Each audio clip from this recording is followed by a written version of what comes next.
Здравейте и добре дошли в този специален урок по йога за хора с остеопороза. Днес ще ви покажа 5 упражнения, които са нежни към ставите и костите, но същевременно укрепват мускулите и по този начин подобряват баланса и стабилността на костите. Много е важно, винаги слушайте тялото си и ако изпитате болка, спрете упражнения. Избягвайте резки движения и дълбоки навеждания напред. Особено ако имате сериозна остеопороза. В този случай дори е добре да се консултирате с лекар преди да започнете тази нова практика. Това първо упражнение помага за подобряване на стойката и укрепване на мускулите на краката. Планинска поза Тадасана за стабилност и баланс. Застанете изправени с крака на ширината на бедрата. Разпределете тежестта равномерно върху двата крака. Стегнете леко корема и спънете гръбнака нагоре. Отпуснете раменете назад и надолу. Поставете ръцете пред гърдите в молитвена поза и ги отпуснете до тялото. Затворете очи и кажете вътрешно: аз съм стабилна като планина. Нищо не може да ме разклати. В мен има сила, баланс и увереност. Дишайте дълбоко и останете в тази поза между 5 и 10 дишвания и издишвания. Дишваме, отворете гръдния кош и съвсем бавно издишай. Почувствай тялото си, почувствай твоята вътрешна светлина, вътрешна енергия. Поеми дълбоко въздух, вдишвай и когато издишваш съвсем бавно, постарай се всичкия въздух, събран в белия дроб, да бъде издишан. Вдишваме, издишваме, вдишваме, издишваме, вдишваме, издишваме. Още 3 пъти в твоето темпо.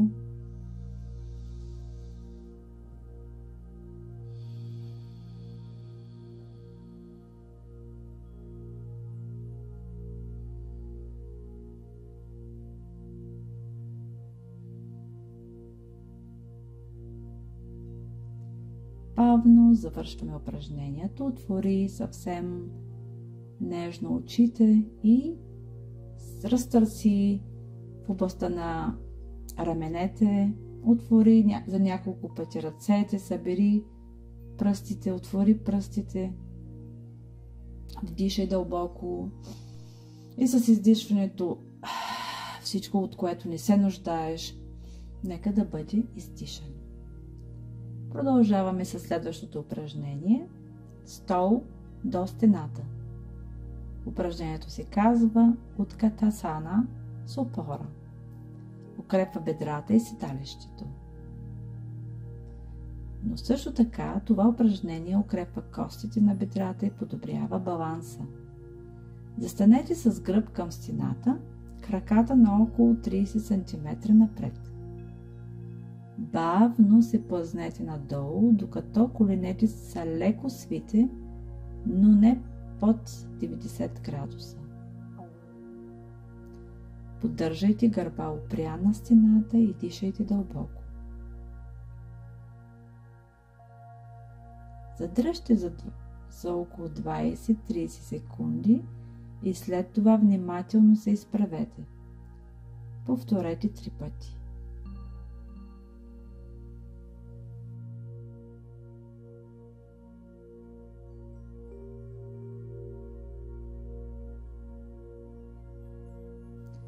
Поддържайте гърба опрян на стената и дишайте дълбоко.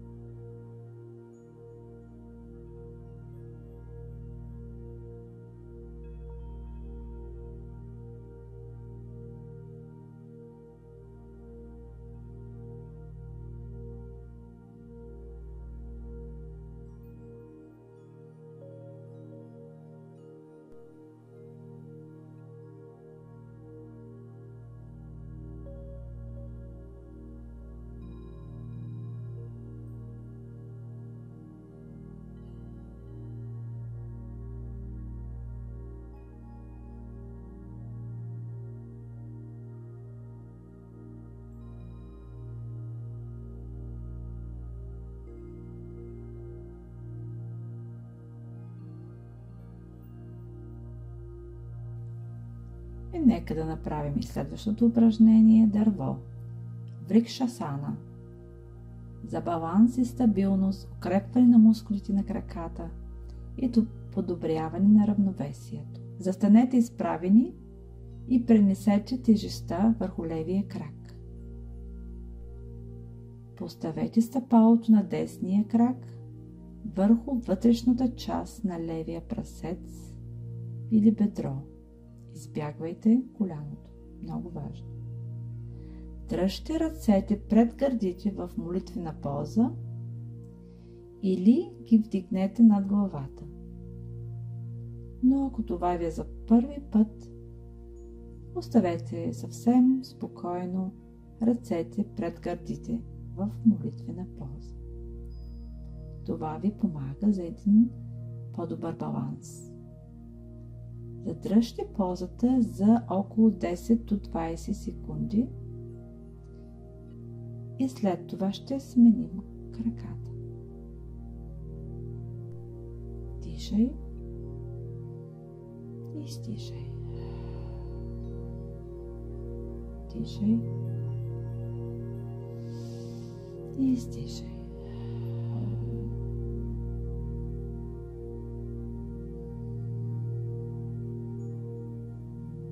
Ако е необходимо, използвайте и стената като опора.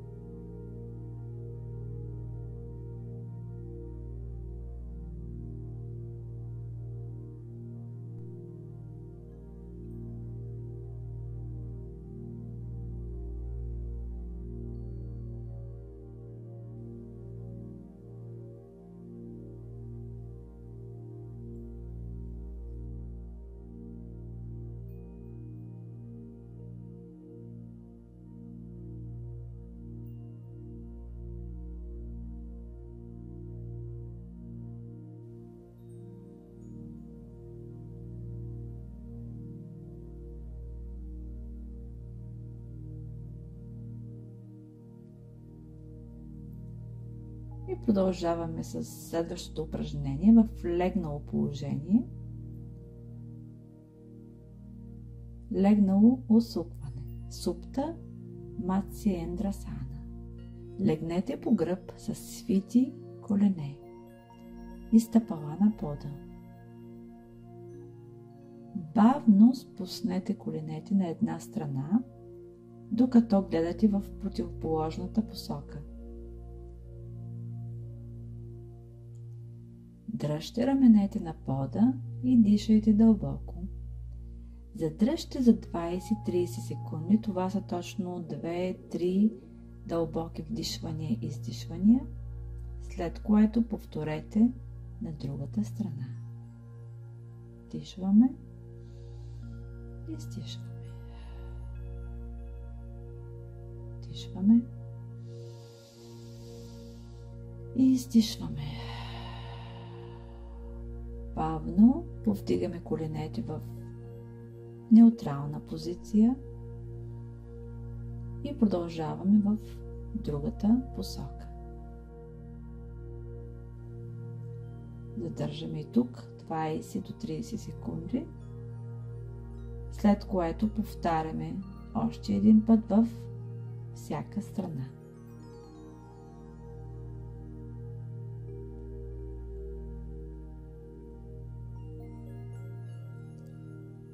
За гъвкавост и релаксация.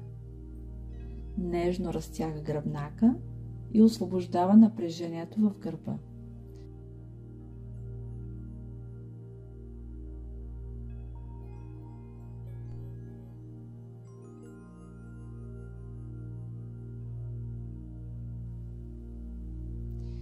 И последното упражнение е мост Сето Бандаса. Легнете по гръб с свити колене, краката са на ширината на бедрата. Поставете ръцете до тялото с дланите надолу. При вдишване повдигате таза нагоре докато бедрата и гърдите образуват права линия. Задръжте за 10 до 20 секунди, като дишате равномерно.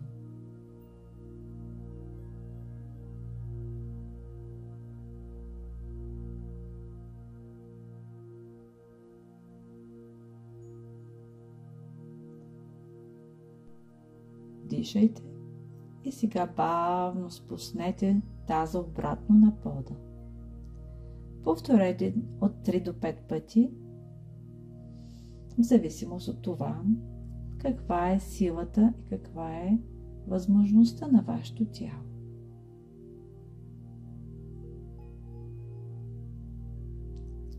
Това упражнение много специално укрепва гръбначния стълб и бедрата,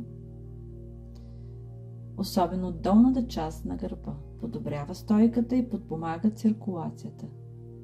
А какво значи това? Това значи, че нова енергия и нови клетки започват да се произвеждат във вашите кости.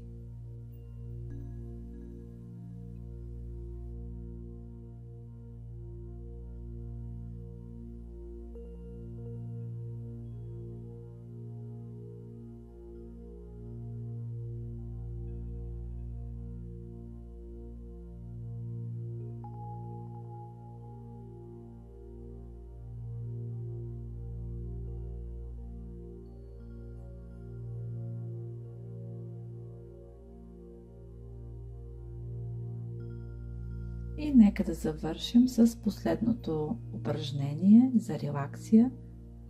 Поза на трупа Шавасана. Шавасана е най-важната поза за дълбока релаксация, намаляване на напрежението и възстановяване на енергията. Легнете по гръб на постелка с изпънати крака и отпуснати ръце до тялото. Нека дланите да сочат нагоре. Раздалечете краката леко, така че пръстите да се отпуснат настрани. Отпуснете раменете и оставете цялото тяло да се разлее върху пода. Поемете дълбок бавен дъх през носа и бавно издишайте през устата. Насочете вниманието си към всяка част от тялото и постепенно отпускайте напрежението. Нека да започнем от лицето. Челото е гладко и спокойно. Очите са затворени, без напрежение. Челюстта е отпусната. Раменете са отпуснати. Ръцете тежат приятно върху постелката. Коремът се движи спокойно и бавно. Краката са напълно отпуснати. Дишайте дълбоко. Нека да продължим за утвърждаване на вътрешния мир и стабилност с лека афирмация. Повторете си на ум. Аз съм в пълен покой. Тялото ми е отпуснато. Сърцето ми е спокойно. Аз съм защитена и в безопасност. Сега и тук е моето място за пълна хармония.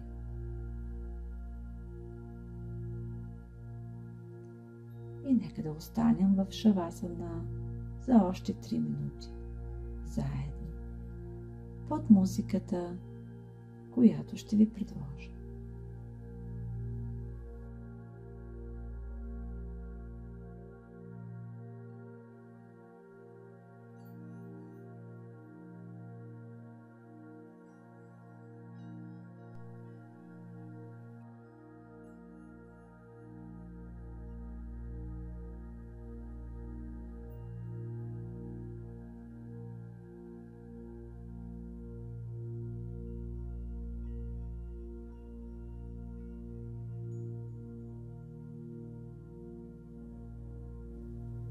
бавно започнете да мърдате пръстите на ръцете и краката.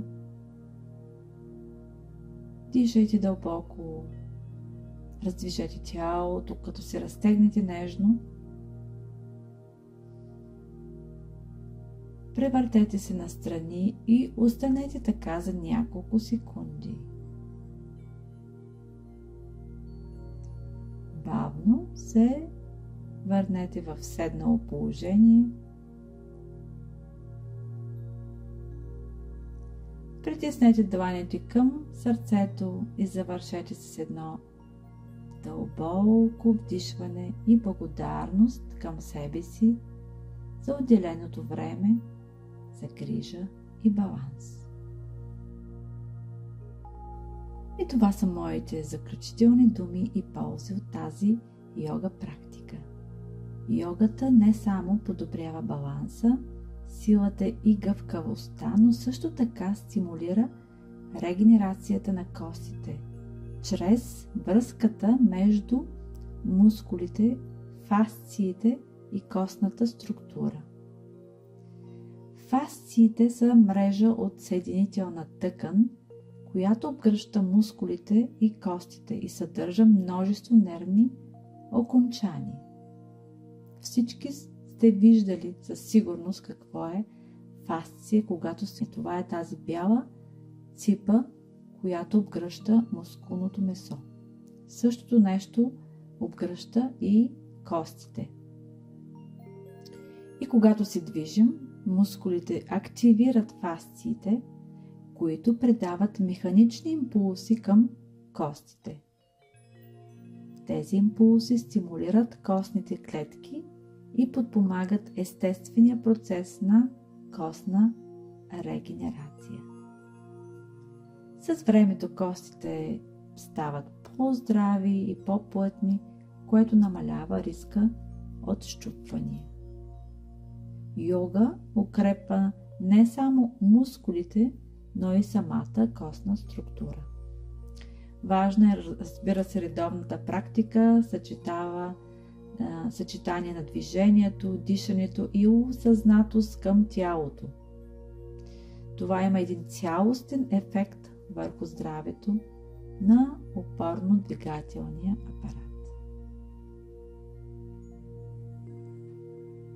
Благодаря ви, че практикувахте с мен днес. Надявам се тези упражнения да ви помогнат да се чувствате по-стабилни и уверени, да внесат баланс във вашето тяло, но не забравяйте, йогата е път на грижа към себе си.